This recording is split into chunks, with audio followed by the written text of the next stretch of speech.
18 Mayıs Sabah 15 dakika içinde milletinin taqdiri alt üst oldu. Arzular kuyga çevirildi.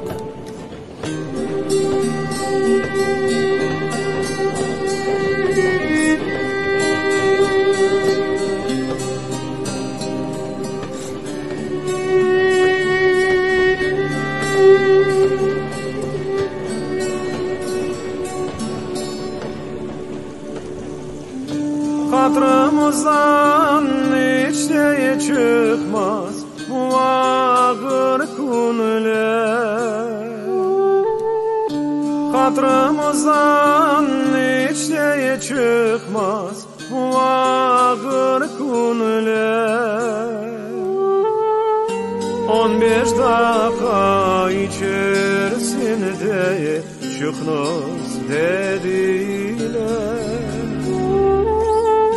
15 dakika içerisinde çıkmaz dediler. Adım tatar yürüdüm kırıp bu nasıl zulüm. Adım tatar yürüdüm kırıp bu nasıl zulüm. Yok olsun bu kara günler, görmesin gözüm. Yok olsun bu kara günler, görmesin gözüm. Şu Kırım'ın dağı yüksek, suları salkın. Kırım bizim vatanımız, unutma sakın. Şu Kırım'ın yalısında yeşildir dağlar. Kırım halkı vatan için gece gündüz dağlar.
dağı, Ural'da dağı, yansın da kul olsun.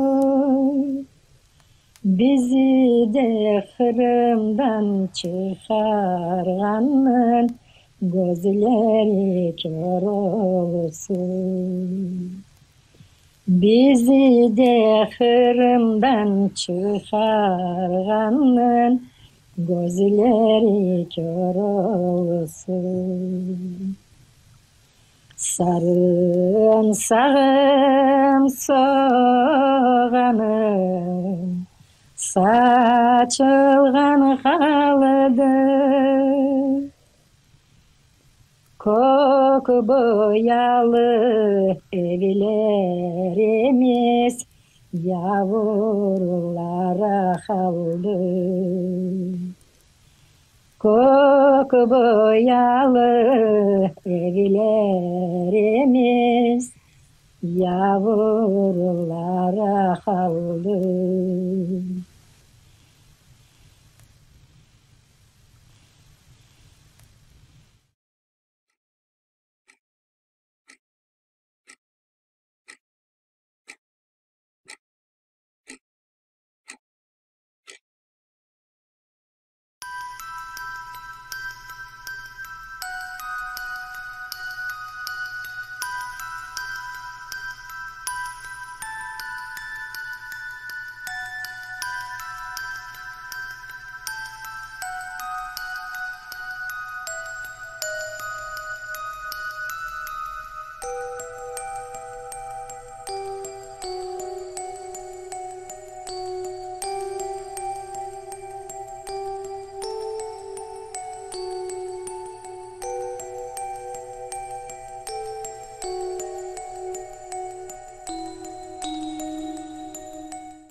Merhaba değerli dinleyicilerimiz. Ben Deniz Kırım Tatar tarihçisi Taha Bayraktar. Genç Tatar'ın bu özel yayınında sizlerle birlikte olacağım. Değerli dinleyicilerimiz, bu hafta Kırım Tatar halkımızın matem haftası. Matemimizle sizinle karşı karşıyayız. Sürgün özel yayınımızda iki farklı konuğumuz olacak. Birisi başka bir Kırım Tatar tarihçisi olan Ufuk Aykol, diğeri ise 1,5 yaşında sürgün edilen, sürgünde ağabeyini kaybeden ve sürgün sonrası şekillenen Kırım Tatar Milli Hareketi'nin en ön saflarında yer alan Kırım Tatar Milli Hareketi emektarı Zevcet Kurt Ömer'dir. İlk olarak Zevcet Kurt Ömer ile yayına başlayacağız değerli dinleyenler. Zevcet Agam, yayınımıza hoş geldiniz. Sefalar getirdiniz. Agam, sürgün ve sürgünden sonra neler olduğunu bize kendi şahitliğinizde anlatır mısınız? Söz sizde Agam, buyurunuz.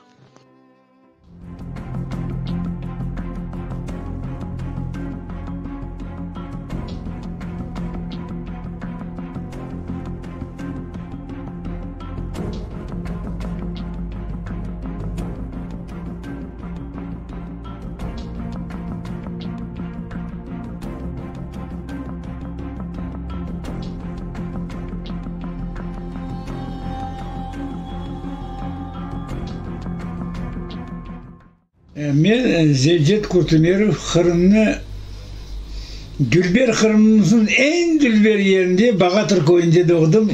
2. Eylül 1942 senesi. Korandamızda 4 bala var idi. Babam o yerde yerli hakimiyetin reisiydi.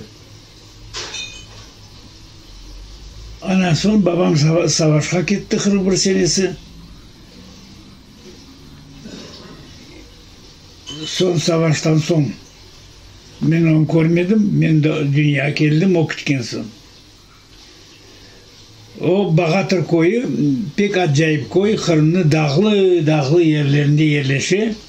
Yalıboy'a yakın. Ağam onu sormadan önce anneniz babanızın adı mesela kardeşlerinizin adı onlar neydi ağam? Babam Abdülhakim Kurtumer. Umer idi. Son bizde Tatarlarda öyle bir şey var. Eğer insan ağır hastadan geçip tedavilense, Allah Teala sağlığını verse, ona Kurt degen sözünü koşarlar. Ana Umer adına Kurtumer oldu. Sağlıklı olur. Anladı? Anladım. Kurt Mehmet olur. Mehmet olsa. Öyle adet var bizde. Onun için babam Kurt Ömer oldu. Sonra babam adında benim soyadım çıktı Kurt Ömer. O bunu koştu Ruslar. Annenizin adı neydi ama? Anam Zülfiye hanım. O babam 1909 senesi olsa anam 1916 senesi doğmaydı. Bizden 44 senesi Kırım'dan çıkarganda anam 28 yaşındaydı. 4 bala ile. Menden başka ben küçük. Mene iki ağam var, bir tatam var idi. Bir ağam sürgünlükün birinci yılında geçindi. Açlık, etraf açlık, yemek yok, bir şey yok. Anam 28 yaşında bir ozu Ural'da dağ ağaçlar var da 20 metrelik ağaçlar, onların bıçıp çalışaydı. 28 yaşında apay, öyle işini görmegen apay. Ana çalışan, babam savaşta. Ana öğretip Allah Teala bizi sakladı, bir balamız, bir ağam öldü, kalganlar üçümüz sağ kaldık. Çünkü çalışkan adamga 600 gram ekmek verirler, ekmek. Bizlerge 250 gram ekmek. Anlasın? Evet. Başka bir şeyimiz yok, başka. O anda nesi var idi, yazda bizim getirdiler İyun ayında 25 gün biz yolda olduk. İyun ayında getirdiler, anda orada dağlarda türlü meyveler peyda oldu, pişti. Buzularını yiyip aşağıda işte mantar var idi dağlarda çok. O küçükene özenlerde balık var idi. Orta Asya'da bu şeyler yok idi. Orta Asya'da yok. Bizden de Ural'da var idi. O da bizge kurtardı bizim hepimiz ölmemizden. Ondan da başka Ural'da türlü milletler var idi. Hristiyan milletler. Bizge yaxşı baktılar. Allah'a şükür yaxşı baktılar. Eğer Özbekistan'da biraz anda onlarga aytkanlar, Tatarlar keli, onlar meyizli, onlar adam sevmiler, bir şey. Onlar bizge birinci yılları yaramay baktılar. Pek yaramay baktılar. Onun için bizler 56 senesine kadar bizni yerleştirgen yerden bir adım bu koydan çetke atma olmayırdı. Evet. Onda o vakit mahkeme 25 yıl hapishane. Son 56 senesi bunun Sovyet hükümetinin bu rejimini yok etti. Bizge Sovyet hükümetinin bütün yerinde yaşamaya izin verdi Kırım'dan başka. 56 senesi Kırım'dan başka bütün yerge yaşamaya verdi. Ana o zaman evet biz Harek orandaydık. Anam bir oza çalışıp bizim üçümüzün baka. Ben mektepte okuyayım. Son 56 senesi Tatarlar Oral'dan başka yerlerden kayda barayık. Herkes Özbekistan'a gitmeye başladı. Çünkü Müslüman memleketi anda sıcak, o boş değil. Anda toplanıp başladı. Biz de, men anam da, ağam da, tatam da anda gittiler. Ben kaldım anda okuyordum o zaman da. Çünkü Yol parası bile yetişmedi men alıp barmağa. Son meyanda okuğandan sebep 9. sınıfa baraydım. Beni kaldırdılar. Özler kettiler. Son meyanda 10 sınıf bitirdim. Son tamir mektebimi bitirdim. Son beni jiberdiler Kazakistan'a Kazakistan'da hırtış topraklarını götürediler. Anlarsın onu? Yok, onu bilemedim ağam. Hırtış. Bak, Allah'ını çöyleyeyim na Kazakistan'ın abi. No, omur bile bir kere saban görmegen. Anda koylar jürgen, atlar jürgen, saban görmegen. So bunu sabanın götürüp buğday sepedi Kazakistan. Ananda var bu Selina değiller o zaman da. Anda barıp 3 yıl çalıştım ben. Çünkü ben hem traktör aydarcısı hem buğdayın algan maşinara kombayn diyor onda. Olsun bilgim yaxşıydı. Ana ondan sonra ben geldim Özbekistan'a 63 senesi. Men aldılar harbi hizmetke. 3 yıl Aşkabat, Türkmenistan'da 3 yıl hizmetimi yaptım. Kaytıp geldim Özbekistan'a. Başladım milli harekette iştirak etmeye. O vakit ben yaşım. Bizden yaşların anda niyet edip bizler imza toplayırdık. Bir mektup ya da müracaat Moskova'ya yazılsa biz evden yürüp Tatarlardan imza toplayırdık. Sen razısın.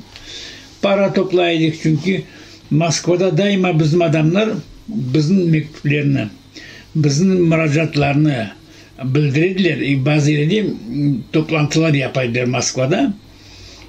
Ana onlarga yol parası verildi. Ona para toplaydık ona. Sonra maşinkaga çalışmaga, başka şeylerge para gerek. Parasız bir şey olmay. Ana onu bizge yaşlarga müracaat edilir. Sonra ben 1968 senesi birinci biz baktık gördük. Bular devlet bizni kaytarmayacak böyle kolaylıkla. Kana Kırım basıp almak gerek. Ana bizler birinciler kettik anda men daha vakit horantam yok, bir kimse yok, boydak bir insanım. 68 senesi 20 Mayıs'ta bunu Allah kısmetse yarın olacak 55 sene men Kırım'da yaşaganım. 51 birinci kelgenlerden vakit Baksaray rayonunda men doğan rayonga yakın koymaydılar. Ahyarga yakın koymaydılar. Yalıboyga yakın koymaydılar. Son mecburi men kettim Sağ şehrine. O Noğaylık biz tatmız.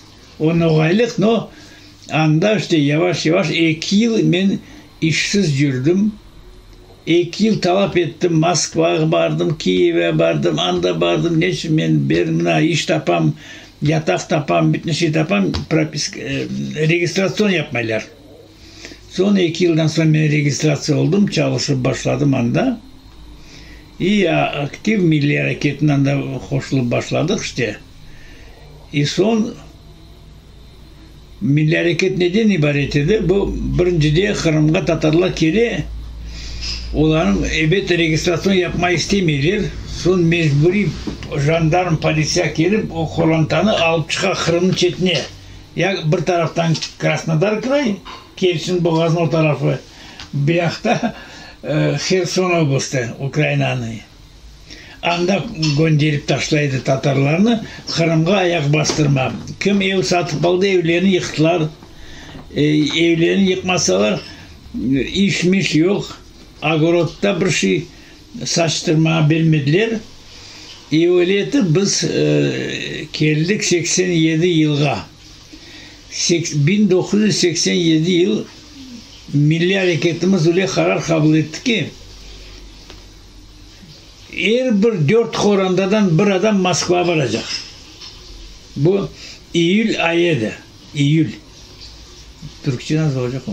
Eylül. 8. Ana son her bir korandadan 4 adamla bir toplaşa parasını beri ana sen gideceksin Moskova'ya.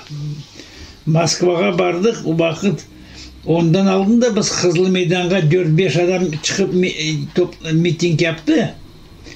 Bu sefer biz istedik yapma 1000 adam olsun, 2000 adam olsun Kızıl Meydan'da. Onu nasıl yapma mümkün?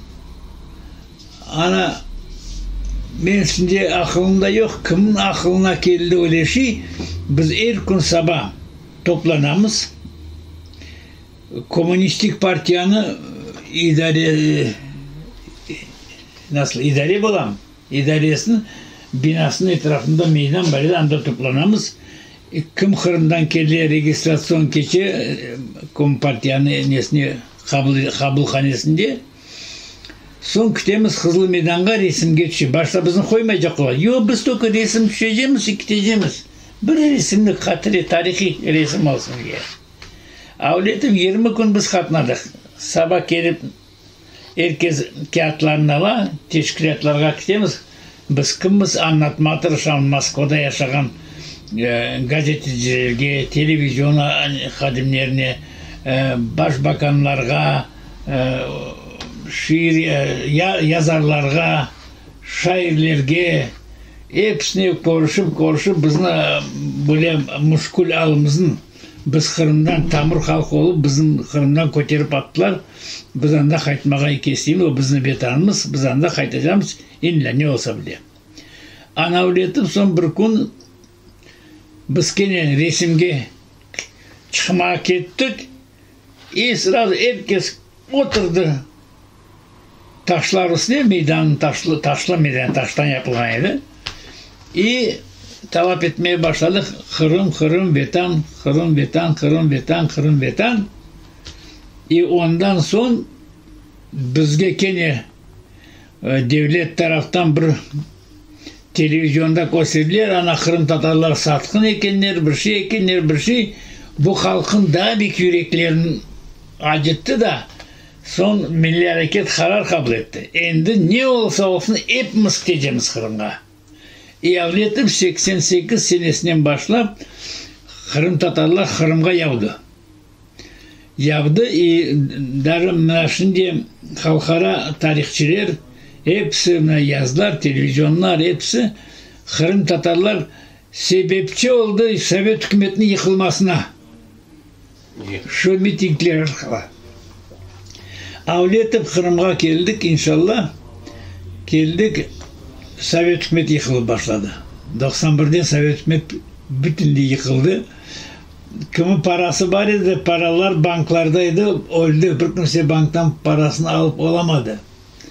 Ev kurmaya sesin toprak vermiyorlar. Satıp almaya param yok. Ana son bu halda gene Tatar biz işkir, Tatar milletimiz pek işkir. Biz gene bu halda çalışıp son karar kabul ettik. Topraklarını zapt etmeye. Yani izin vermeseydi ozumuz geldik, çölünü aldık, böldük. Bu seninki, bu Mehmet'inki, bu Zevcet'inki, bu Şevket'inki, bu neyini böldük, sokak. Bir yakında böldük. Başladık ev kurmaya. İzin bir ev vermiyor. Andan bir taş taptın, bundan bir çuval sement taptın. Öyle biz 300 tane male kurduk. Male. Bazı bir yerde temiz yerde Kırım Tatar malesi. Bazı bir yerde olgan koyun yanında 2 sokak, 3 sokak daha kurduk bizler. Öyle topraklarını zapt edip onun için 300 tane mali biz kurduk.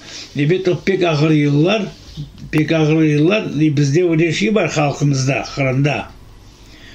Biz balların İslam ile talep etti. Bilgiye verilmek gerek. Biz ballarını nasıl olsa da okutmaya tırıştık. Bilgiler arasında çünkü bilgisiz vetanını biz alıp olamamız, alsak horçalıp olamamız. Onun için adamlar kimse bir sığır tuttu, kimse sera kurdu, anda fidye asradı, başka şeyler asradı, ana öyle alışveriş yapıp balların hepsi okuttu. O yılları biz Kırım'da 15 tane milli mektep açtık. Milli mektep 15 tane. Eğer bir köyde bala bahçesi olsa anda mutlaka adamına göre bir ya da iki sınıf 3, 4, 5, 6, 7 yaşındaki balaçıklarımıza Tatarcasını verildi terbiye. Anda bizim apaylar terbiyeciler Tatarlar oldu, Tatar grupları oldu, Tatar sınıfçıkları oldu. Biz ana ansambller tizdik, ansambl Kırım, ansambl Kaytarma. Bunlar hali bugün de çalışa. Biz eski tiyatromuzunu açtık. Akademik Kırım Tatar tiyatrını tizdik. Ona bina verdiler, bütün şey verdiler. Onu tizdik. Biz çok şeyler, 70 tane, birinci 20 yıl içerisinde biz 70 tane yeni cami kurduk. 70 tane. Ve cami kurma çare olmayan köylerde vaktince kullanma binalar aldık kiraga. No kiranda bedava bir rublege kirası işte. Binalar aldık, anda namazların geçirmeye, sudbeler geçirmeye cemaatinin avletip sonra onlar çok şimdi cami geçe bu yerde camiler kuruldu. No bardağı koyular, hayda cami yok. Onun için vaktince binalar kullanırlar. Ana avleti biz milli harekette çok şeyler oldu. Bizden de türlü provokasyon şeyler yaptılar. Samav zapt etken topraklardan kovuldu Tatarlar. Misal için Aluştayan'da Kızılray degen yer var idi. Andan pek zulümünü etip bizim halkın kovdular. Biz hepimiz ayakta durduk. Akmeşit'in merkezini blokirovka yaptık. Sonra anda hapishanelerge aptken bizim balaların kaytarıp getirdiler merkezge, biz toplangan yerge. Sonra biz mitingini toxtatıp evlerge gittik. Öyle şeyler de oldu. Pek çok kıyınlıklar gördük ama ne olsa da biz millet olarak vatanımızda yerleşip olduk. Evet, çok insanlar kaldı. Özbekistan'da kaldı çok insanlar. Krasnodar ülkesinde kaldı. Kherson oblasında kaldı. No, ekseriyeti Kırım Tatarların ekseriyeti bir 300 bin kadar Kırım'da yerleşip oldu. Allah'a şükür şimdi 30 yıl içerisinde evlerimiz kurulup çok 95% Kırım Tatar evlerini kurup bitirdi. 95 derken bizim evlerini görseniz bizim mahallelerde bir yan evler. Yan evler sırası gözge çapa bu Tatarlarınki diye.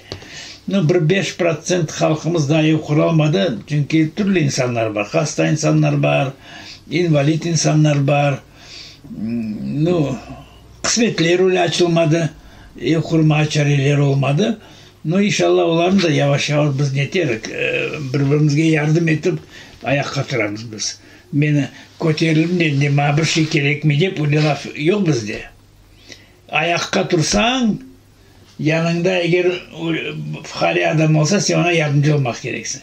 O zaman millet olur. Eğer sen onun içinde yardımcım deyip duymasan, sonra o milletin içine başlay. Türlü gelişmegen sözler, laflar. Onun için biz daima birbirimize kol uzatamiz. Yardım etmeye tırışamiz. Allah'a şükür bu yerde bizge Türkiye'de yaşayan vatandaşlarımız da çok yardım etti. Biz onu bir türlü inkar etip olamamız. Çünkü bu olgan şeyler bizge yardım ettiler. Misal için Kırım Tatarlar kaysılar Türkiye'de yaşaydı. Ayırda yardımlar verdiler. Kurbanlık koylar verdiler. Bizde başka yardımlar, para yardımlar ettiler. Birkaç evler satıp aldılar. Süleyman Demirel olgan zamanda Türkiye'nin prezidenti Süleyman Demirel zamanında bizge 1000 tane konut alıp verdi Türkiye. 1000 tane konut. Biz o vakit bu konutların evet en fukarelerge aldık. 1000 tane fukare korantar kaysız çaresiz bekim evlerin kurup olamayacak edilir. Ana Süleyman Demirel'in yardımı ile Türkiye parasını verdi. TİKA degen teşkilat var Ankara'da. O TİKA teşkilat arkalı 1000 tane ev alıp verildi. Bizler yerli meclisler hazırladık. Kim fukari adamlar. Onların vesikalarını hazırladık. Cedvelini verdik. Son komisya gelip cedveline baktı. Daha bu adamın evi yok. Bir şey yok.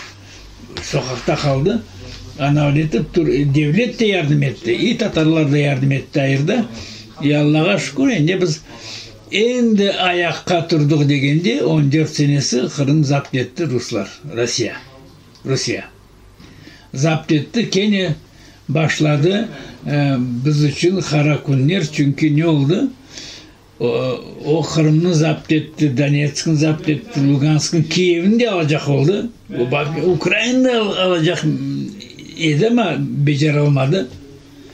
Şimdi öyle oldu ki 14 seneden başlap Tatarlar Kırım'dan ketmeye istediler, çaresi bulganlar idi. Ukrayna'ya uçtular. Çünkü Kırım'da onlar biz bilemiz işte 1783 seneden kaçan Kırım Hanlığı'nı yık etip zapt etti Rusya. Ondan sonra bütün bizge belalar, zulümlükler hepsi Rusya'dan geldi. İkinci şu Rusya'nın emrinde yaşamaya herkes vicdanını kötürmedi. Gitti bir 30.000 Kırım Tatarlar avuştu Ukrayna'ya. Ana şimdi 24 Fevral 2022 senesi daha 22 senesi. Rusya büyük savaş başladı Ukrayna'ya karşı. Şimdi öyle oldu ki Kırım'da yaşayan kalkan halklar mobilizasyon yapmaya başladı. Mobilizasyon yapmaya başladığında bizim halklarına kimi askerlikке savluğu var gerek. Onlar para olan soylar hepsi darkadı. Avrupa gittiler, Amerika gittiler, Kanada gittiler, İrlanda, İslandiya, Anglia hepsi yerge darkadı bizim halk. Türkiye'de çok geldi. Şimdi oldu ki parası soyların tartıp alıp geçtirdiler Rusya askerlikke. Şimdi Ukrayna taraftan Tatarlar savaşta, Rusya taraftan. Öyle olmak mümkün, bir yaktan iki Tatar birbirini atacak. Neyse, pek yarama yolga kaldık. Onu biz doğrulap olamayız çünkü o adamın parası yok, bir şey yok, o nasıl kaçacak? Kaçmaya da büyük para gerek. Ana aytamız türlü yollar var ya, anda esirge özün vermeye, Ukrayna tarafına geçmeye tam başka yollar, no bilmeyeyim nasıl olur. No herhalde Allah kısmet etse bir yıl içerisinde Kırım serbest olacak.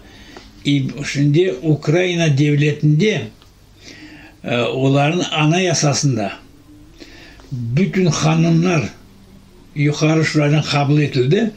Bizge Kırım Tatarlarga Tamur halkı olarak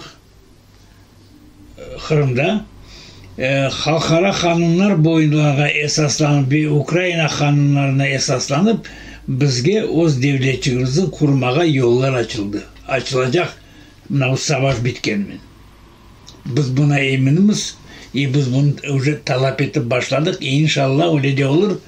Çünkü o bizim toprak, o bizim vatan. Biz anda asırlar yaşap geldik.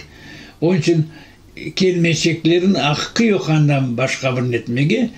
İkinci de bir janda yaşayan başkalarga bir zarar getirmeyeceğimiz. Biz devletçiliğimizi kuramız da bizim medeniyetimiz artsın. İşte bizim urf adetlerimiz saklansın. Bizim dinimiz temiz olsun. Şimdi dinimizde de bizde problemler var. Anda Vahabitler de peyda oldu. Salafitler de peyda oldu. Anda türlü neler var. Onun için bunda da ana babadan, dedelerimizden kalkan İslam dinini biraz türlü nasıl akıntılarga çevrilir de. Onun için biz isteyimiz nasıl bizge dedelerimiz nasıl İslam'ını alıp vardı, biz de öyle alıp varma isteyimiz. Çünkü o hakiki İslam. Bu hepsi kelime türlü akıntılar. Ben birisem öyle olacak ki biz devletçiliğini algan son biz tarihte yani devir açacağımız da milletimiz inşallah parlak günler görecek. yaxşı yaşayacak, o'zin toprağında sahip olup her taraftan biz örnek olacağımız Kırım'a, Kırım'ı daha ziyade güllendireceğimiz. Kırım ozu yaxşı yer. Eğer dünyada cennet olsa o Kırım'dır. O Kırım'dır. Onun için biz ona tırışacağımız. Herkes Kırım'a kendini açılsın. Bir yer cennet ekindi. Cennet ekindi Kırım deyip ana öyle biz özümüzün alıp baracağımız, öyle adımlar yapacağımız, öyle çalışacağımız. Kırım bizge devlet olur. Ben bu faydalanıp sizin bu algan internete aytmak isteyeyim. Haysi yerde yaşasın Kırım Tatarlar, diasporaları, olsun Türkiye, Romanya, Bulgarya, şimdi Almanya'da da var. Anla, bu hepsi bizim Kırım Tatar milletimiz, bizim vatandaşımız. Biz bir vakit sizni unutmayacağımız, siz de unutmamak gereksiz. Kırım sizin vatanınız, sizin milletinizin yaşayan yeri. Biz daima birbirimizge yardımcı olmak gerekmiz, birbirimizge kol uzatmak gerekmiz, birbirimizge boysunmak gerekmiz.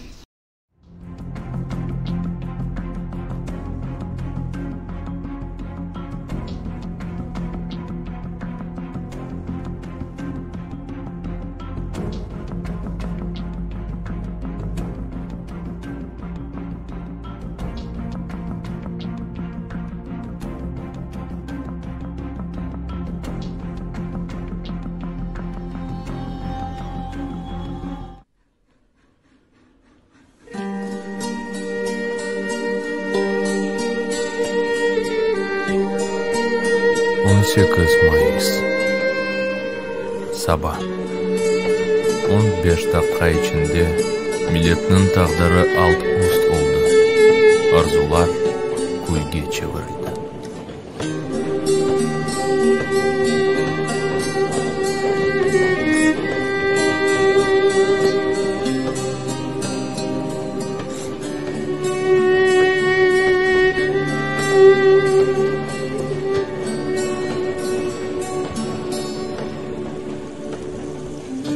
Hatırımızdan hiç de çıkmaz bu ağır konular.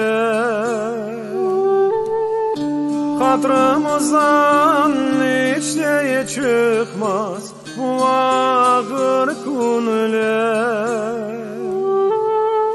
15 dakika içerisinde çıkmaz dediler. 15 dakika içerisinde çıkmaz dediler. Adım Tatar yurtum Kırım, bu nasıl zulüm?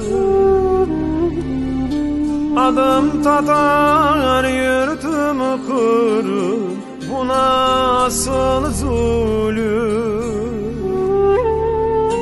Yok olsun bu kara kunler, görmesin gözüm. Yok olsun bu kara kunler, görmesin gözüm. Şu Kırım'ın dağı yüksek, suları salkın. Kırım bizim vatanımız, unutma sakın. Şu Kırım'ın yalısında yeşildir dağlar. Kırım halkı vatan için gece gündüz dağlar.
dağı, Ural'da dağı, yansın da kul olsun. Bizi de Kırım'dan çıkarganın gözleri kör olsun. Bizi de Kırım'dan çıkarganın gözleri kör olsun. Sarımsağım soğanım,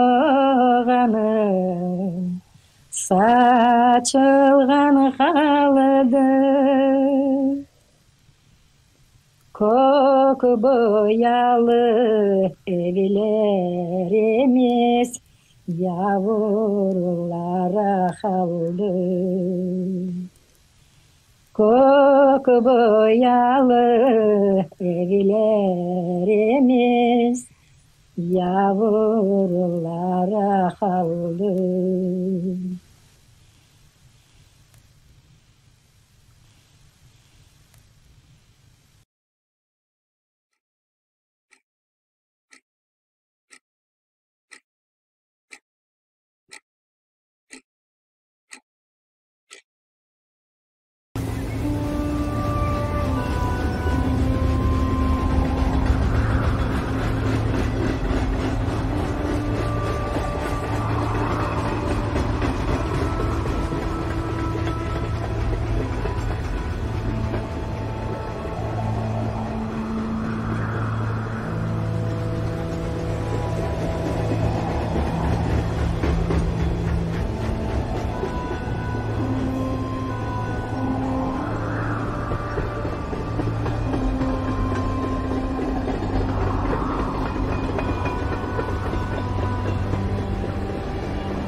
...18 Mayıs 1944 Sürgün Soykırım Özel Programı'nda konuğumuz Ufuk Aykol. Ufuk Aykol abi birçoğumuzun abisi. Bu sebeple yani onu bugün programımıza davet ettik ve onunla sürgün üzerine konuşma yapmak istedik. Kendisine Genç Tatar adına hoş geldin. Hoş bulduk. Teşekkür ederim.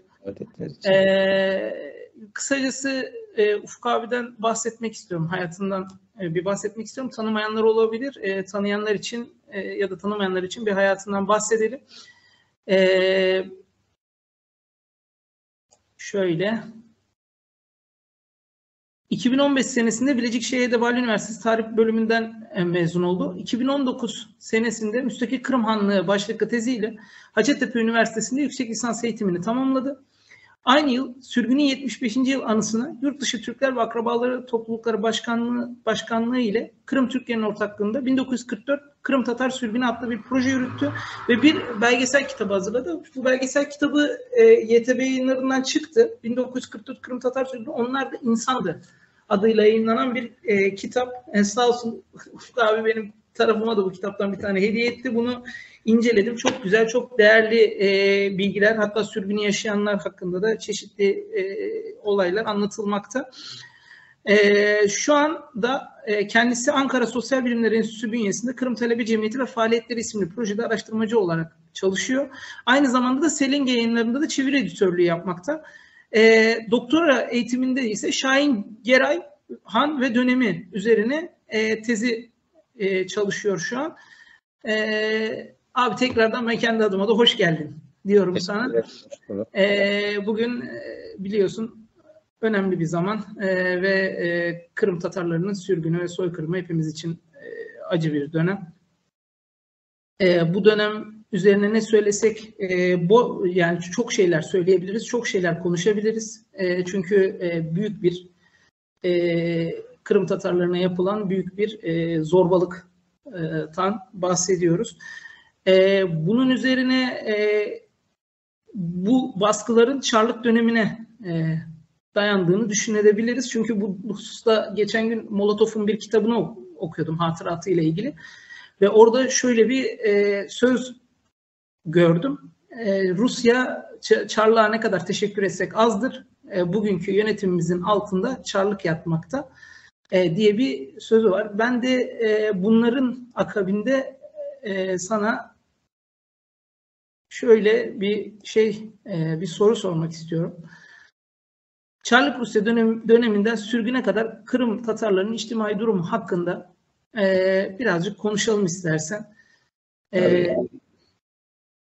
Bu arada bu Molotov'un söylediği söze binaen bir hatırlatma yapayım. Belki okumuşsundur, biliyorsundur.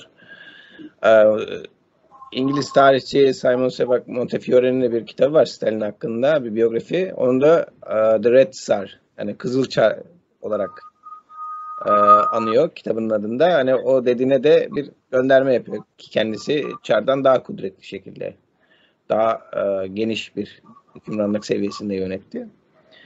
Kırım Tatarlarının 1944'te yaşamış olduğu insanlık dramı, Sovyetler Birliği'nin yapmış olduğu insanlık suçu 1944, 18 Mayıs 1944'te aslında dediğim gibi 1783'te Kırım Hanları'nın işgal edilip topraklarının ilhak edilmesinden sonra başlayan bir sürecin artık zirve noktası, bir sonuç noktası diyebiliriz. 1783'te Kırım Hanlığı ilhak edildiğinde kademe kademe Kırım Tatarlarının sosyoekonomik durumları, eğitim durumları, özgürlükleri baltalandı ve mümkün olduğunca Kırım Tatarları bastırılmaya çalışıldı vatanlarında. İlk birkaç senede bu biraz da aşamalı, daha hafif aşamalarla geçti. Rusya'nın çünkü 1790'lara kadar Kırım'da yerleşmeye çalışıyorlardı.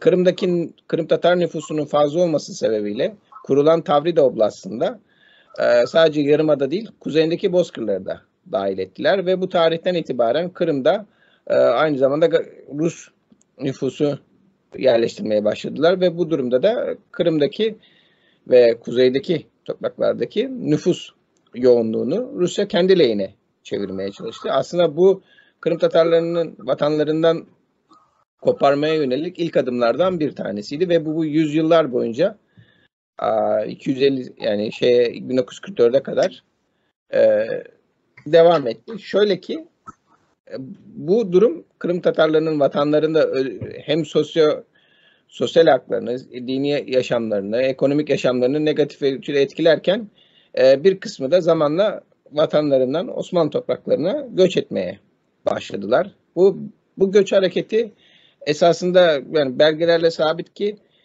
Kırım'da kargaşalık dönemi olarak adlandırabileceğimiz 1777-1783 döneminden itibaren başlamıştı. Ama ancak toplu şekilde göçler Kırım'ın Rusya tarafından ilhakından sonra başladı ve hiçbir şekilde durmadan, bazen yoğun bir şekilde, bazen böyle damlayarak da olsa ama hiçbir şekilde kesintisiz devam etti 1944'e kadar. Bu süreçte göçlerin arttığı dönemler de oldu. Özellikle Osmanlı-Rus savaşlarından sonra Kırım Tatarlarına yapılan baskıların sistematik olarak arttığını görüyoruz. 1787-92, 1806, 1812 ve özellikle 1853-56 Kırım Harbi'nden sonra 1860 ve 64 seneler arasında bu göçlerin çok arttığını, 1905'te yine çok arttığını görüyoruz. Öyle ki 1853-56 Kırım Harbi'nden sonra Kırım'dan yapılan, Osmanlı topraklarına yapılan göçlerle Kırım'daki Kırım Tatar nüfusu ilk defa çoğunluk olma vasfını kaybetti.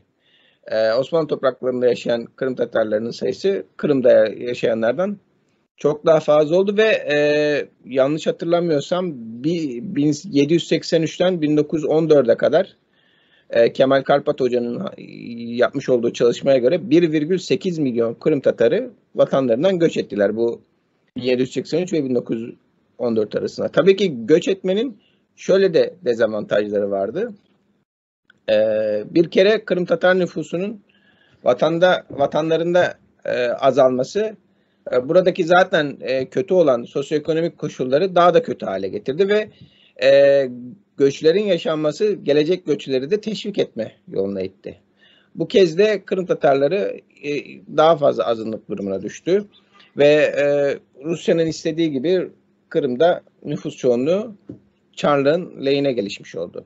Böyle özetleyebiliriz. Yani bu tabii ki bir de 1944 ile ilgili şöyle de şunu da söyleyelim. Kırım'daki ilk Kırım Tatarlarını sürgün etme düşüncesi yine Çar 1. Nikolay zamanında 1860-61'li yıllarda düşünüldü. Ancak bu tabii ki o günkü Çarlığın ekonomik ve teknolojik gücüyle yeterli olmadığı için gerçekleştirilmedi. Ancak Kırım Tatarlarının Kırım'ı terk etmeleri, Kırım'dan göç etmeleri sürekli olarak teşvik edildi ve Çarlık tarafından kolaylık sağlandı.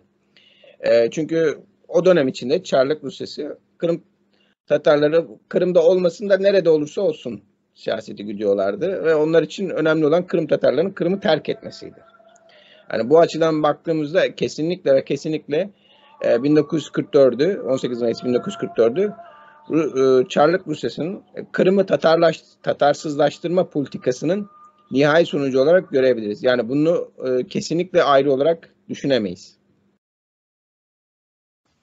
Ben sana bir de ek yapmak istiyorum abi. Tezi çalışırken yani Kırım biliyorsun eğitim tarihi üzerine çalıştım. Yani eğitim tarihi üzerine çalışırken bu kütüphaneleri falan araştırırken işte o dönemki bir kaynakta öyle bir şeye denk gelmiştim ki yani o kütüphanelerdeki Kırım Tatar halkı kendi fikirlerini, ideolojilerini öğrenmesinler diye o kütüphanelerde bir tane kitap bırakmamışlar. Özel kütüphaneler kurulmuş. Bu kurulan özel kütüphanelerde dahi bir süre sonra Çarlık memurları tek tek evleri basmışlar ve kitapları yakmışlar. Hani bir deyim vardı ya nasıl diyeyim İskenderiye Kütüphanesi'nin günlerce yandığı söylenir. Evet. Kırım Tatarlarının da milyonlarca tane kitabı öyle gitmiş. Yani bulunmuyor. Yani bunun dışında şeyler de var mesela çok ilginç. Valeri Vozgrin olması lazım. Yani onun kitabında da şöyle bir deyim geçiyor. Kırım Tatar Moğolları kendi aralarında yazışıyorlarmış işte bu bağımsızlık üzerine. Hani çeşitli yazışmaları var. Bu yazışmaları yaparken bir tane Kazanlı Tatar bir subay fark ediyor bu şeyleri ama Kazan mı Rus mu olduğu tam belli değil. Vozgrin de belli olmadığını söylüyor. Tespit ediyor bunları şey yaparken ve Moğolların kulaklarını ve ellerini kesmişler bileklerinden. Yani hani sırf yazışma yapmasınlar, birbirleri arasında yazışma yapmasınlar diye. Böyle deyimlere de denk geldiğim yerler oldu. Hani sen böyle anlatınca bunları hani baskıları bu gibi örnekleri çoğaltabiliriz kesinlikle. Yani bu hem belirli baskılar yapılıyor. Bazıları da mesela Kırım Tatar biliyorsun Tatar öğretmen okulları kuruluyor. Buradaki Tatar öğretmen okulları kurulmasının sebebi Tatarları Ruslaştırmak üzere. Çünkü Rusça eğitim veren ve tamamen Rus historiografyasıyla eğitim veren bir okul ve Tatarları Ruslaştırmak için açılmış bir okul aslında. Ama oradan Kırım Tatar milliyetçileri yetişiyor. Yani bu böyle bir tezat da var. Hani bunlar kesinlikle arttırılabilir. Mesela tabii ki 1792'de bir müftülük de kuruluyor Kırım'da. Evet. Ama mesela buradaki müftülük diye düşününce insanın aklına böyle ehli kitap bir alimin başa geçtiği düşünüyor ama halbuki öyle değil. Rusya'ya ne kadar iyi çalışabilecek, onun dediklerini ne kadar iyi yapabilecek ve herhangi böyle bir okuma yazmasını bulunmaması hiç önemli değil. Öyle biri başa geçiyor. Hani bunun tek amacı Kırım Tatarlar arasında nüfuz ederek onları baskı altına almak, yönetmek ve herhangi bir o bahsettiğin gibi herhangi bir özgürlük, bağımsızlık hareketi karşısında önceden önlem almak, bunu tespit etmek zaten. Bu arada şunu da söyleyeyim. 1944'e kadar Kırım'daki gerçekten yerel mahalli ana dil Kırım Tatarcaydı. Orada gelip yerleşen Rus askerleri de Ruslar da Kırım Tatarca bilirlerdi ve hatta bırakın Rusya'yı Pek çok dönemin hatıratlarına bakarsanız Kırım'a gelip yerleşen Alman, Hollandalı böyle maceracılar onlar bile Kırım Tatarca biliyorlar. Yani orada herhangi bir subayın ister Kazan Tatarı olsun, ister Rus olsun, ister başka bir milletten olsun Kırım Tatarca bilmesi, okuyup yazabilmesi, bunları anlayabilmesi hiç şaşırtıcı değil benim açımdan. Ya zaten abi nasıl diyeyim hani şey bile var yani hani o dönemki başbakanlar olsun şeyler olsun yani Kırım bereketli bir toprak. Gelip orada kendilerince hani nasıl diyeyim sana sağlıklarını bile orada aradıklarını biliyoruz. Yani hani o sebeple zaten değerli yani çok kutsal toprak desek o çevre için mantıklı olacaktır.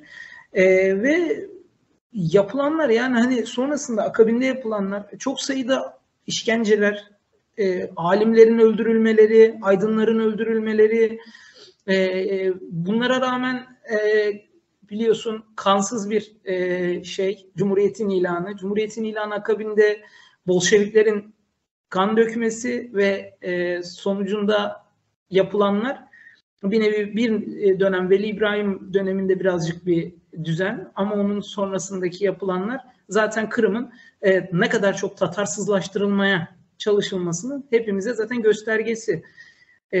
Ki Cengiz Dağcı bunları romanında çokça kez de işler. Onu da buradan hayırla yad edelim. Onun da büyük şeyi vardır, emekleri vardır.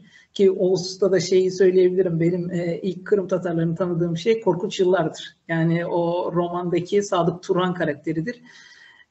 Ki gerçekten öyle Gamalı Haç'la Kızıl Yıldız arasında diyoruz ya. Hani onun yaşadım yani onunla birlikte diyeyim.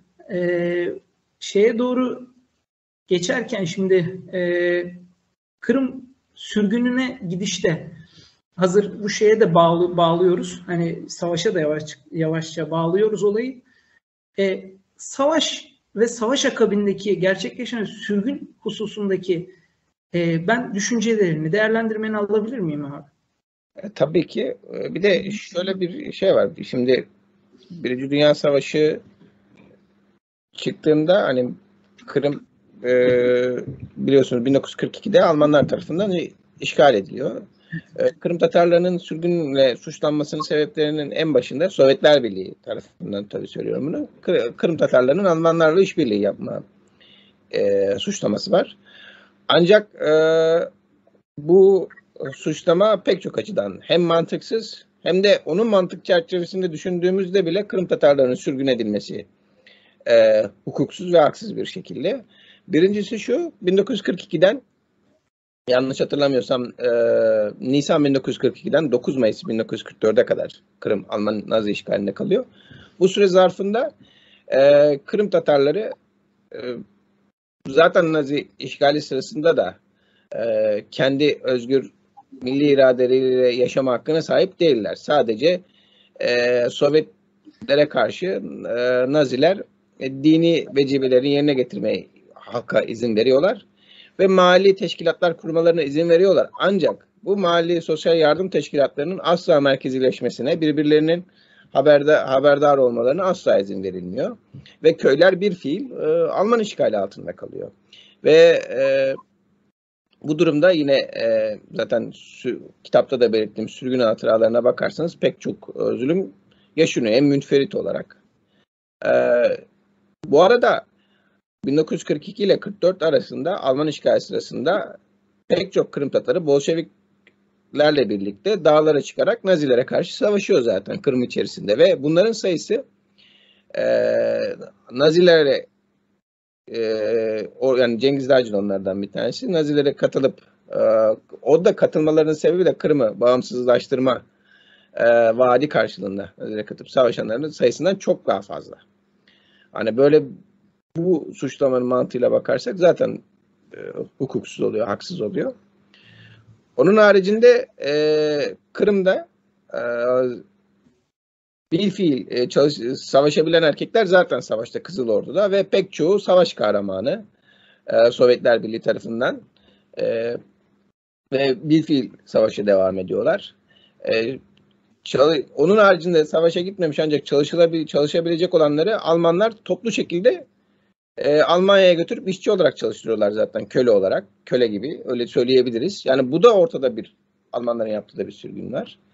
Esasında bunun çok dillendirilmiyor. Ancak bu da yani insanları zorla toplayıp çalışmak üzere bir toplama kampına götürüyorsunuz. Bu da bir sürgündür aynı zamanda.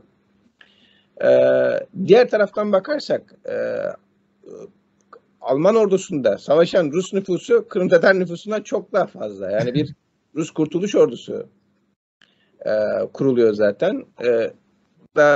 Yani o zaman bakarsak Rus halkının da topyekun sürgün edilmesi lazım. Yani bu sürgünün burada biz şunu görüyoruz. Sürgünün amacının Kırım'ı tamamen Tatarsızlaştırmak üzerine olduğunu ve İkinci Dünya Savaşı'nda buna fırsat bulan Stalin'in kendince bir bahane de üreterek Kırım Tatarlarını 18 Mayıs 1944'te sürgün ettiğini görüyoruz. Yani sürgünün yegane sebebi Kırım'ı Tatarsızlaştırmak.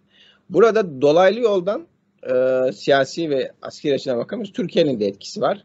Çünkü Sovyet Prezidyumu şunu da düşünüyordu. İkinci Dünya Savaşı bitmeye yakın yahut İkinci Dünya Savaşı'ndan sonra Türkiye ile olası bir savaş ihtimalini yüksek görüyordu. Ve böyle bir durumda Kırım Tatarlarının da Türklerle birlikte olacağı düşünülüyordu. Bununla birlikte sadece Türkler değil, yine Kafkasya'daki Çeçenler, İnguşlar, Ağızkır Türkleri, onlar da sürgün edilmelerinin sebebi bu Kırım Tatarlarından sonra sebebinin bu olduğu gözüküyor. Nitekim zaten pek çok tarihçi de bu görüşü dillendiriyor, bu görüşü kabul ediyor, doğru olduğunu kabul ediyor. O yüzden bunu akıldan çıkartmamak gerektiğini düşünüyorum ben. Yani abi çok bir de hani o dönemle alakalı, yani hani o savaş dönemiyle alakalı ben Cengiz Dağcı'nın Hatıralarla Cengiz Dağcı isimli kitabında da anlattığı, değindiği şeyler var. Yani hani işte hatta bu Alman işgali döneminde evine gittiğini söylüyor. Hani evine gittiğini, hatta babasıyla gördüğünü, ama sanki babasıyla, yani korkudan bu bence, hani o yokmuş gibi gidiyor, babasını görüyor, annesini görüyor. Halbuki daha farklı bir şey bekliyor. Hani evine gidiyor sonuçta. Hani böyle bir sıcakkanlılık bekliyor. Fakat hani onunla da karşılaşmıyor.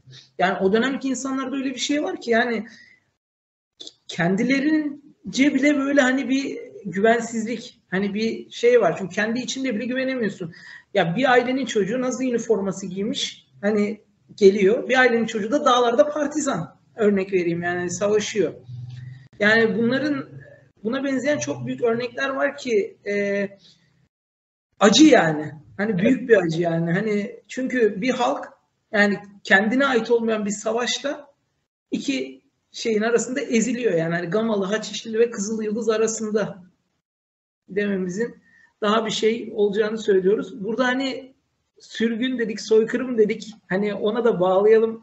Tabii sürgün yani kesinlikle Kırım'ı Tatarsızlaştırmak, Kırım Tatarlarını yok etmek amacıyla yapılmış. Kırım Tatarlarını 2 haftalık bir yolculuğa çıkartıp hayvan ve yük vagonlarında hiçbir şekilde insani ihtiyaçlarını karşılamadan, pek çoğu açlıktan ve yolculuk sırasındaki diğer ağır koşullardan, soğuktan, yayılan salgın hastalıklardan hayatını kaybetti. Sürgün yerlerinde insanlara temel insani yaşama şartlarını karşılamadılar Sovyetler Birliği ve insanlar adeta orada ölmeye bırakıldılar. Ve Kırım Tatarlarının bu şekilde zaman içerisinde eriyip yok olacağını düşündü Sovyetler Birliği, Stalin. Ve Kırım Tatarları buna rağmen şu an tam sayısı aklımda değil ama nüfusunun yaklaşık yarısının kaybettiği düşünülüyor. Bunları tam olarak kaç kişinin öldüğünü bilmek oldukça güç. Ancak Kırım Tatarlarının nüfusunun, Kırım Tatar kültürünün büyük bir erozyona uğradığı aşikar. Ve nitekim 1956'ya kadar, yani Stalin'in ölümünden 3 yıl sonraya kadar burada Sovyetler Birliği'ndeki destalinizasyon döneminde sürgün kısıtlamaları kaldırıldı.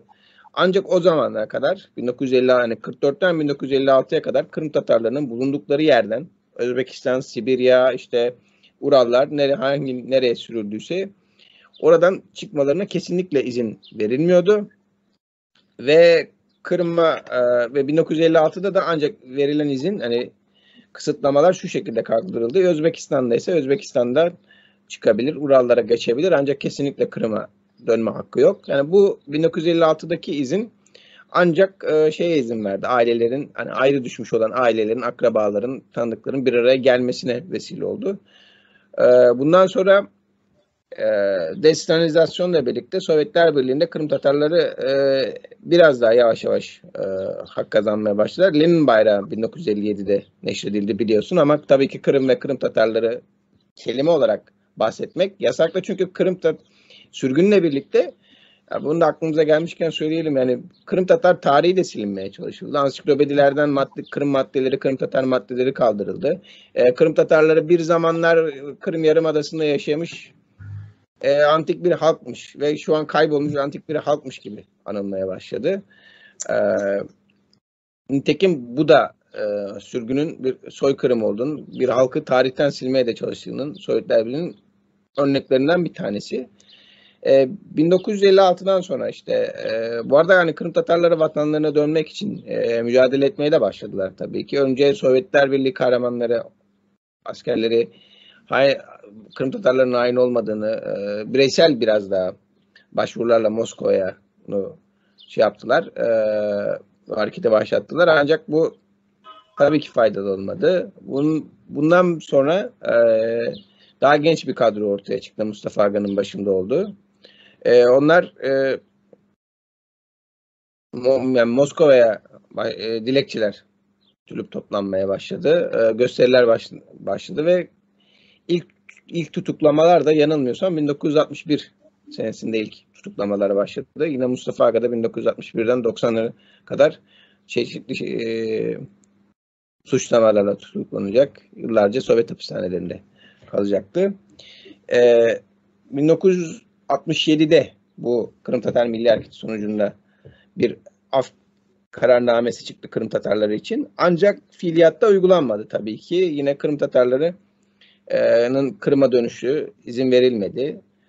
Bu af kararnamesinden de bir müsbet bir sonuç alamayınca, hani malumun olduğu gibi 1968'de Özbekistan'da Çirçik'te Dervize sırasında büyük bir gösteri düzenlendi. Ancak orada işte Sovyetler Birliği NKVD tarafından basıldı. Pek çok insan orada tekrardan tevkif edildi.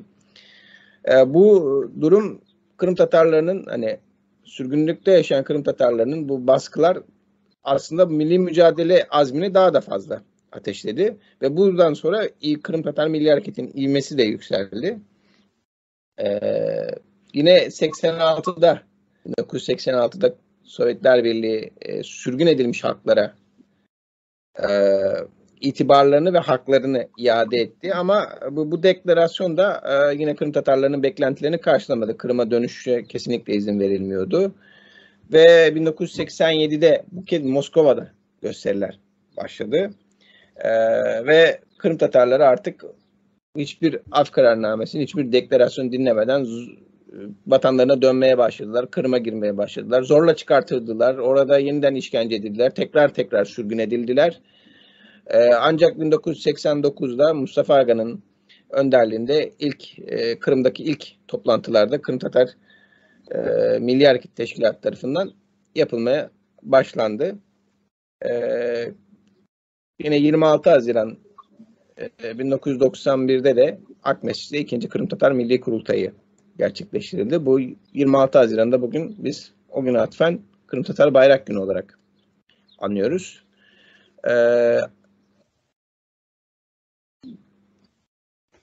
1994'te yanlış hatırlamıyorsam 27 Mart 1994'te de Kırım Tatar Milli Kurultayı 14 milletvekiliyle birlikte Kırım Parlamentosu'nda, bağımsız Ukrayna'daki Kırım Parlamentosu'nda temsil edilmeye başlandı.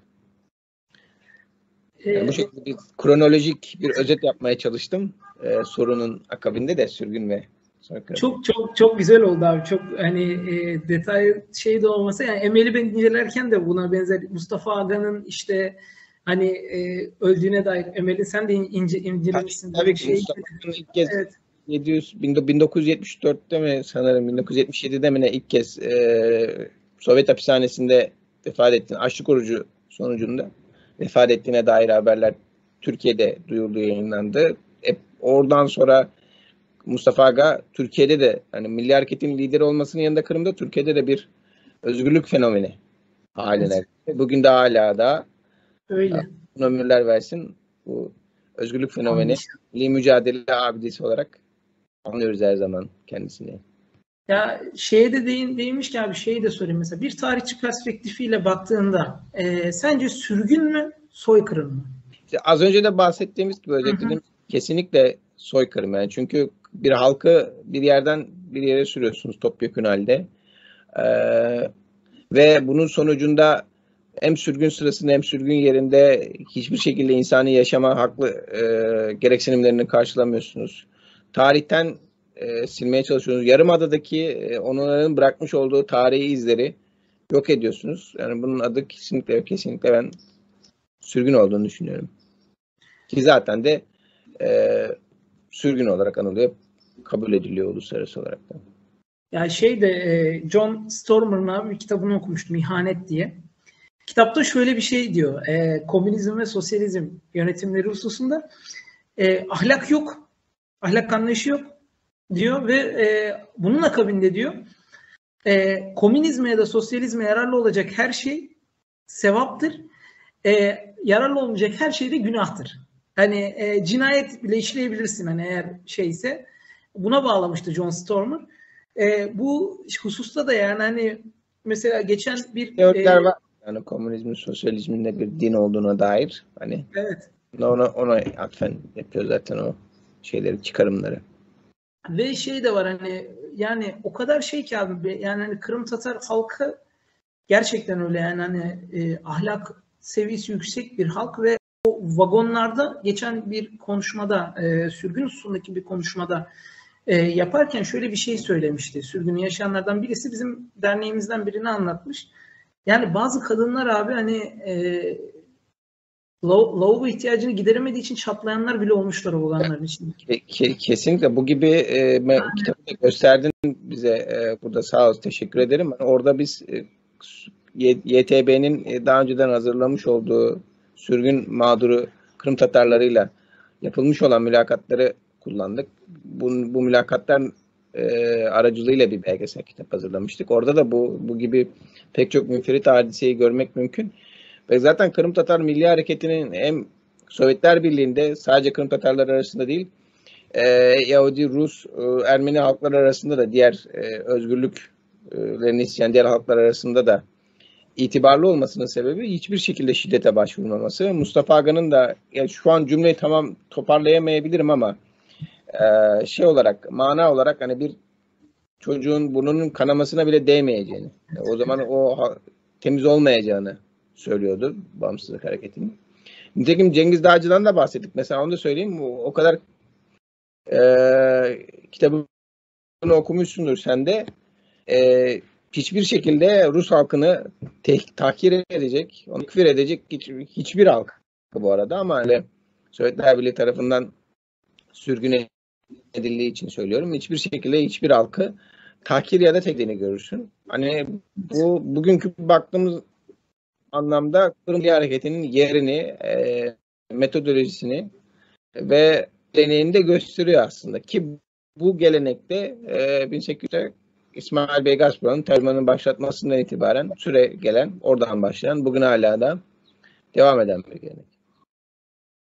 Ya bunun akabinde de zaten abi hani kendisinin de söylediği bir şey var ya, sen Mustafa'ya değinince o geldi aklıma.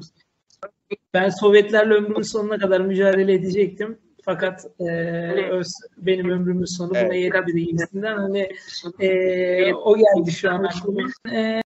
Şunu söylemek istiyorum. Şu anki son sorumuzla devam edeyim. Ya bir tarihçi olarak Kırım Tatar genci kardeşlerine söylemek istediğin bir şey var mı? Yani bir önerin ya da bir düşüncen. Çünkü bu şu anki gençliğin birçoğu bu sürgünün ve akabindeki mücadelenin akabindeki bir gençlik. Yani hani ve biliyorsun teknoloji çağındayız. daha çok hani mücadelenin şeyinde. Şu anki onlara söylemek istediğim bir şey var mı? Ben bunu sorayım sana. Şöyle ki tabii ki şunu unutmamak gerekiyor. Kırım Tatar Milli Hareketi kuruluşundan itibaren bir gençlik hareketi olarak aslında çıktı. Yani yaş ortalamasına bakarsanız 27-35 arasında seyrettiğini görürsünüz. Yine bunu gençlerin kesinlikle unutmaması lazım. Hani biz genciz ne yapabiliriz diye düşünmemek lazım. İsmail Begas burada tercümanı çıkardığında yanılmıyorsam 32 yaşındaydı ama 27 yaşından beri izin almaya çalışıyordu. Yine İstanbul'da Numan Çelebi Cihan, Cafer Seyit Ahmet Kırımer, Kırım Talebe Cemiyeti'ni kurduklarında, izin almaya çalıştıklarında İstanbul'da. Yine onlar da 20'li yaşlarındaydı. Yani bunları unutmamak gerekiyor. Yani benden küçüklerdi yani. Unutmamak gerekiyor gençlik hareketi olduğunu. Yani nitekim bu Kırım Tatar Milli Hareketi'ni yaşatacak olan, devam ettirecek olan, Kırım Tatar Milli mücadelesini Kırım Tatarcası aytmak gerekse koterecek olan yine Kırım Tatar yaşları olacak. Bunun için asla buğsanmak, ukaymak gerekmey. Muhakkak mücadeleye devam etmek gerekmiş. Yani bugün şunu da unutmayalım. Bugün burada bunu konuşuyor olmamız, bu yaş Tatar'ın bu meseleleri gündeme getiriyor olması, programlarına devam ediyor olması, bu yaptığımız iş aslında çok değerli. Bunların farkında olmuyoruz bazı zaman. İçinde yaşarken olayın ne kadar önemli olduğunu, ne kadar değerli olduğunu fark edemiyoruz. Ancak şu yaptığımız bile bu milli hareket için oldukça değerli. Yaş Tatar'ın bunu devam ettiriyor. Yapıyor olmak, bunu gündeme getiriyor olmak, bu yayınları devam ettiriyor olmak, Kırım Tatarca konuşabiliyor olmak, bunlar çok değerli. Ve bizim yaş ortalamamız belli. Bunları biz değerlendiriyoruz. Önceki kuşaklardan bu bayrağı devraldık ve biz de bir gün bayrağı devam edeceğiz, devredeceğiz. İçinde yaşadığımız bu olağanüstü zamanda yaptığımız her şeyin bir damla bile olsa değerli olduğunu bilmek ve bunu asla unutmamak gerekiyor. Bunun farkında olmak lazım.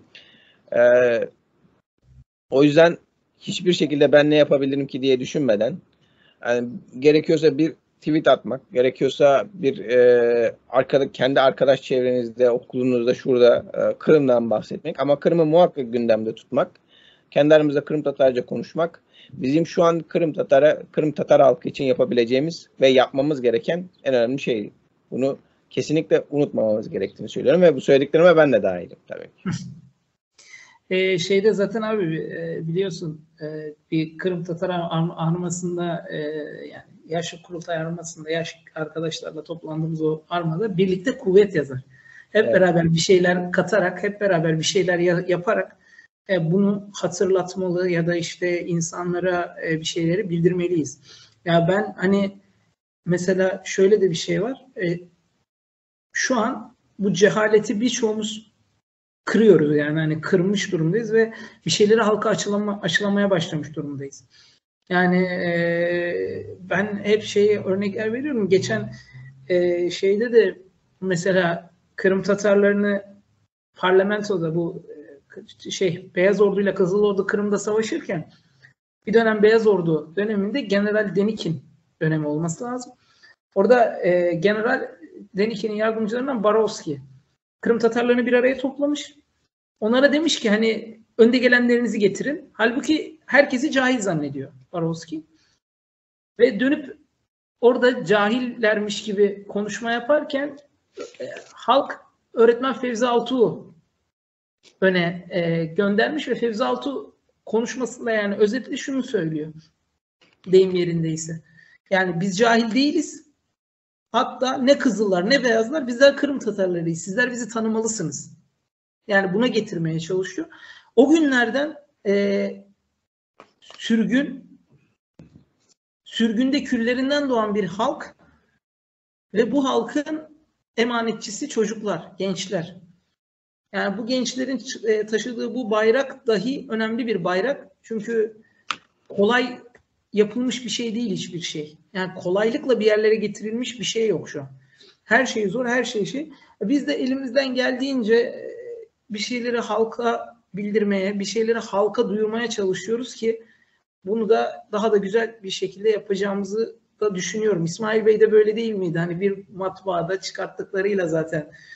İnşallah işte bu yapılan işlerin ne kadar değerli, önemli ve yapılması gereken işler olduğunu farkında olduğumuz sürece bunlar artarak çoğalmaya devam edecek. İnşallah. Öngörümüz. İnşallah bu konuşmaları, bu sohbetleri hem tarih sohbeti olsun hem 18 Mayıs 1944'ü anmak olsun. Bunları Kırım'da gerçekleştirmek en büyük hedefimiz. İnşallah en yakın zamanda Rus işgali son bulduğunda bunlar gerçekleşecek. İnşallah. Bitirmiş olalım en azından. İnşallah diyelim. Yani tek isteğimiz bu. Hani bir gün Hansaray'ın bahçesinde belki nasip eder seninle Hansaray'ın bahçesinde tarih konuşabiliriz inşallah ilerleyen zamanlarda diyelim. Ben sana çok teşekkür ediyorum. Ben teşekkür ederim. Çok güzel bir yayın yaptık. Çok da hoş bir sohbet oldu. Yani seninle sohbet etmeyi çok sevdiğimi zaten söylüyorum tekrar. Ben şöyle bir söz söylemek istiyorum. Bu kadar sürgün konuştuk. İsmail Bey Gasparalı'nın sevdiğim çok güzel bir sözü var. Bunun akabinde yapabiliriz, sonuçlandırabiliriz. Halimiz çaresiz zannedilmesin diyor. Çaremiz vardır. Çünkü ciddi efkara ihtiyacımız var diyor. Ve onun yolundan, onun düşüncelerinden, onun fikirleriyle ilerleyen bir gençlik, küllerinden doğan bir halk ve bu halk eninde sonunda aşıkı olan Kırım'a kavuşacak inşallah diyelim. Ben sana tekrar abi çok teşekkür ediyorum. Sağ ol. Ve Genç Tatar Sürgün Özel yayınının da sonuna geldik. Yayında ve yapımda emeği geçen tüm arkadaşlara teşekkür edelim. Diyelim ve bitirelim.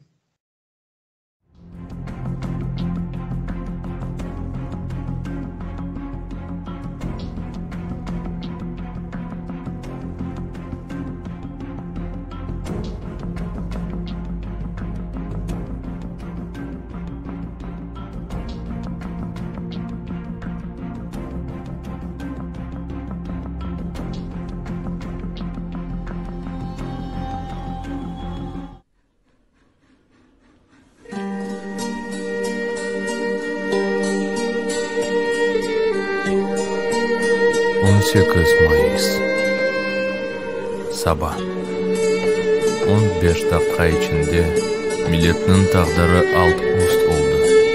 Arzular kuyga çevirdi.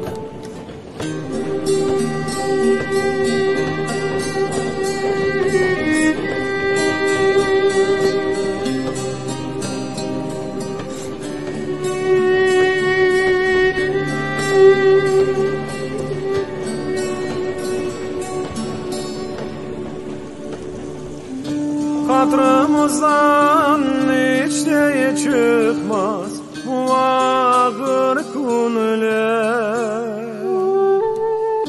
Hatırımızdan hiç de çıkmaz bu ağır konular.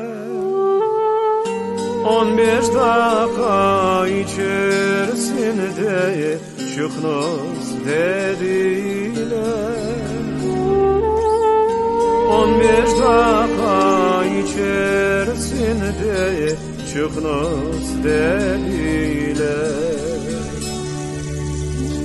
Adım Tatar yurtum Kırım, bu nasıl zulüm?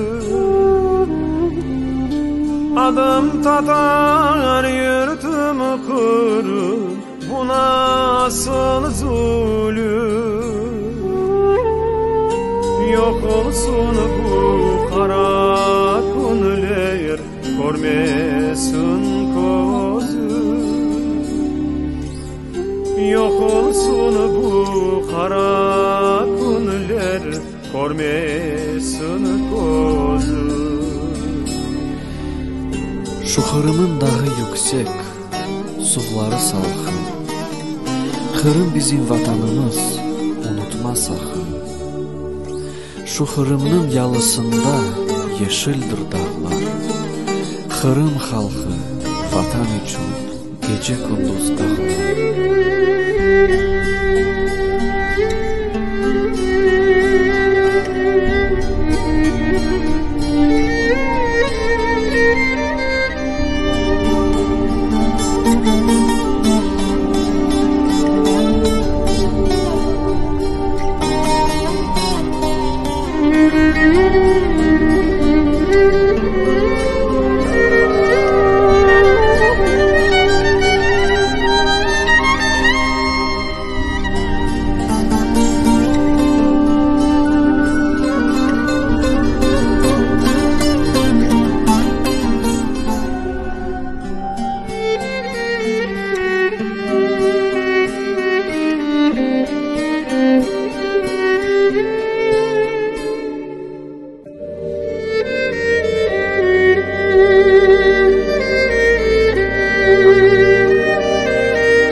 Uralda dağı, yansın da kul olsun. Bizi de Kırım'dan çıkarganın gözleri kör olsun. Bizi de Kırım'dan çıkarganın gözleri kör olsun. Sarın sağım soğanım, saçılgan kaldı. Koku boyalı evlerimiz yavrulara kaldı. Koku boyalı evlerimiz yavrulara kaldı.